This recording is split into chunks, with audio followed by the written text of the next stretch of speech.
Have I deleted enough that I can film now without it immediately kicking me off? I think that's very weird. I mean, I guess I do use my phone a lot, and there are a lot of photos and videos on there. Well, I would have thought this book was like kind of obscure, but apparently it's not. This is an old book that my dad's adopted parents owned. They were super ancient. Belva Smith was born in 1899, and her husband Charlie was born in 1896. I met them when I was a little kid, and they were ancient. They looked not real. They were so old.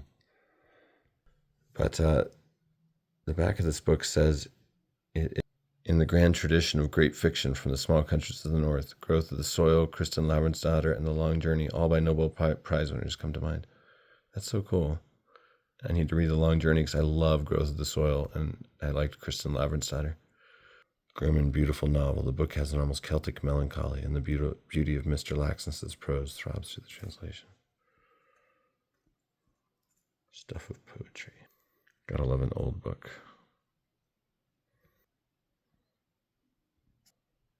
(1946).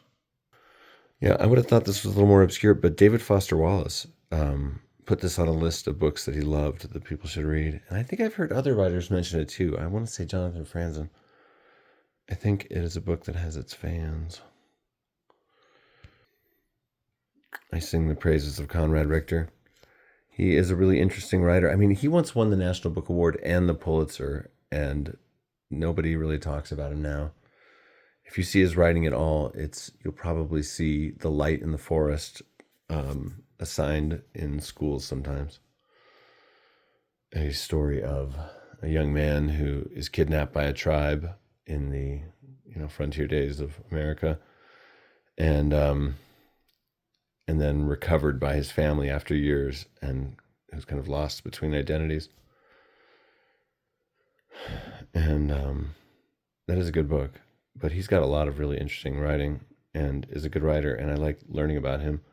His wife had tuberculosis, and so he came to New Mexico, which was a place people came for sunshine and fresh air, and they stayed at the Cedar Crest Resort. And I grew up in the community of Cedar Crest, up in the Sandia Mountains, and he stayed at that tuberculosis resort for his wife's health, and then stuck around the area and lived in Sandia Park nearby, and wrote a lot of his great works here. He was originally from Pennsylvania. But I read this great biography of him, Conrad Richter, A Writer's Life.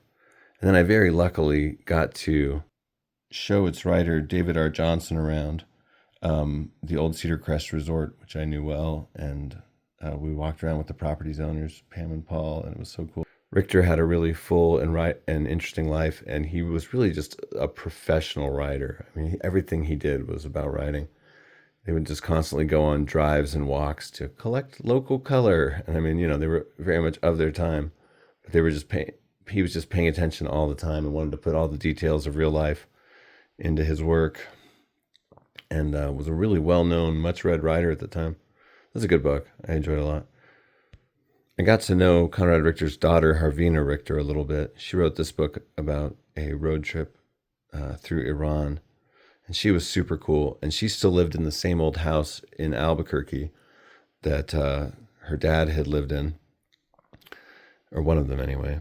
And she had, because one is now under a road, but she was cool. And she also put this book together, which she gave me, Writing to Survive, The Private Notebooks of Conrad Richter, Harvina Richter, which is kind of like also a writing handbook on how to be a writer, how to think like a writer. But it was really cool. She let me go into Conrad Richter's old office in Albuquerque and sit in his chair and just like be, it was very cool, this historic spot. It was awesome. Neat to see all his books. But she told me that since she didn't have any kids, that she was willing that house and all of its contents to this guy, David Johnson, his biographer. I was like, wow, man, you picked the right person to write a biography of, man. That's a crazy inheritance. Hopefully I didn't just tell someone else's business, but I just think that's a crazy story. He's just a really good writer, and You know, when I like imagine what his writing is like, if I ever try to like write in a style that is reminiscent of Richter, I feel like the writing turns out good. He's got a good sensibility. This is a very good. It's called a novel here, but this has got to be a fictionalized memoir. I got to know Anne Frank Daniels online and through phone calls, and I really like this guy. He's so cool. But he basically badgered online reviewers with self-printed copies of this book until he had tons and tons of interviews, or not interviews, comments for a press kit, blurbs, including from some famous people, including a pre-scandal James Fry, author of A Million Little Pieces. And he got HarperCollins to publish his book. I mean, he just was such a hustler. Super interesting guy. I'm sad we've kind of lost contact. I do think we're still Facebook friends. But there's so much that's good and funny and memorable, and it's such a specific sort of memoir of a counterculture upbringing, going to Rocky Horror events and, you know, referencing so many references that I got. So many funny lines. He really captures people and how they are. um, just certain scenes I still laugh about to recall in here.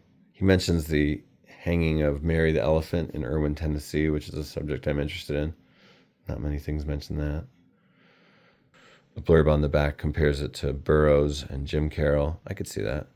This is an addiction memoir, but I mean, it's called a novel, but it's pretty harrowing, and you find yourself attached to the main character and hoping he can turn things around.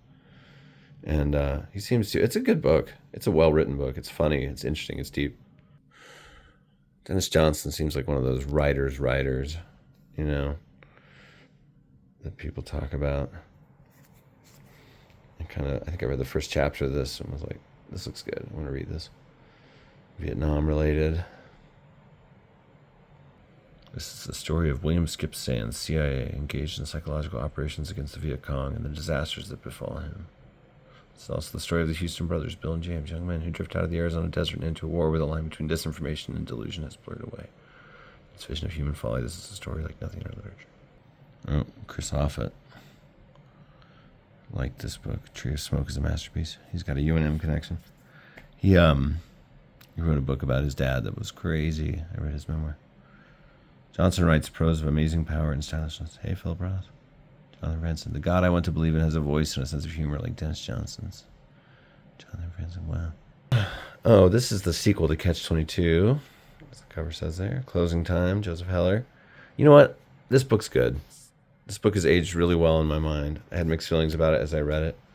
And there are like several parts that I still remember. And I think he does the characters justice. If you love Catch-22, you'll want to read this. Probably weird if you've never read Catch-22. But it's a great coda to it, I think. Good legacy sequel, a literary legacy sequel. And I love that Joseph Heller said in an interview before he died that if he ever wrote a third one, he'd make sure Yossarian was alive and getting away at the end of that one too. And that's great that Yossarian is like that kind of a symbol to him, and I think it shows. He's a great character, literary classic figure. And this is very funny. There's funny stuff. Milo, who has taken over the world using the mess hall in Catch-22, has now become part of like one of the controllers of everything in the secret society. It's great. It's and yeah, I remember a number of passages from it. It's good. I haven't read it in 20 years, but I know I'm keeping it because, well, I mean, I got it again, and I'm keeping it because I will read this again, I'm sure. Yeah. You know, one of these days I need to actually read Don DeLillo. Like, I mean, I've heard so much about him, read criticisms, probably read short works. But he seems to be pretty awesome and in the company of writers that I really like. So I will read this eventually. This was adapted into a movie, too, that I never saw. The Gladneys are trying to navigate the usual passages of family life when an ominous airborne toxic event, a black cloud of lethal gaseous fumes released in an industrial accident, threatens to engulf their town. Wow. From back when they put a giant picture of you on the back of the book. Not too common anymore. Unless you're like a celebrity. I bought this book at a grocery store in Soldotna, Alaska in 1998. And I was like, that looks like right around here on the cover. And I noticed it had a quote from Allen Ginsberg on the back.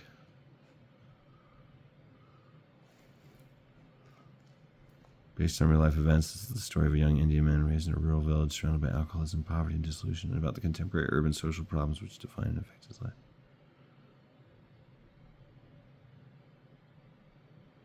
This looks pretty good. Interesting. A novel based on real life events, and I think it is set on the Kenai Peninsula in Alaska. That is why I wanted it. Famous play. I kind of collect all the plays that are considered great because I'm going to write a play eventually that's going to be a chapter of book 2 of my book. I've seen it in my head for a long time, so I want to read all the greats, be influenced by them if I can. Also, I saw a sequel to this performed, and it was really good. And I'm sure this takes its title from that famous poem. Chicago after World War II. Mama inherits $10,000. It's a very famous work, partly about race. If you're a reader like me, if you see a Penguin Classics in a free box or, cheap at a thrift store, you just grab it, even if you don't know who it is. You're like, you can be like, it's probably good. I get some out of it. Also, this guy's last name is my middle name. We're probably named in lineage of the same 7th century Irish king, Fergal. James T. Farrell. Studs Lonigan is the book. It's a big book. Oh, it's a trilogy of the youth, early manhood, and death of Studs Lonigan. Young Lonigan, the young manhood of Studs Lonigan, and Judgment Day. Hey, this sounds great. That's why I own it, I guess. The back of this book says it's the only complete English translation of the complete German edition of the 1515 book, Till Jugendspiegel, His Adventures. A classic of German and medieval literature that spawned 100 censored, watered-down progeny. Till Eulenspiegel is a cheerfully scatological collection of 95 loosely related fable-like vignettes depicting the life and times of the famous roving jester. The trickster hero devotes his life to deflating the pompous, the rich, the smug, the petty, and anyone else who obstructs his merry path. I love the classics. And the older something is, the more likely I am to pick it up, just because I want to know all the things. Wow, what an image. Till Eulenspiegel.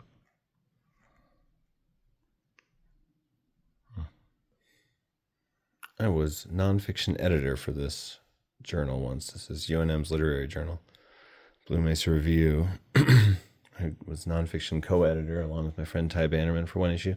Not this issue, though. Our friend and colleague Elizabeth Tannen was the nonfiction editor for this one. But Blue Mesa Review, there's some good stuff in here. I think I saved this for some other reason. Well, all my friends worked on it. That's why. And shoot. Man, sometimes I mix up the pause and the recording button. This is going to be like having fun with Elvis on stage, where the Colonel just recorded Elvis talking between songs. And all the stuff I meant to record won't get recorded. And all the stuff I didn't mean to record will be. And the videos will be even worse than I thought they were. Great. So I guess that's 2 long shelves so far. So that's that. I might look at those dictionaries next. Dictionaries are cool.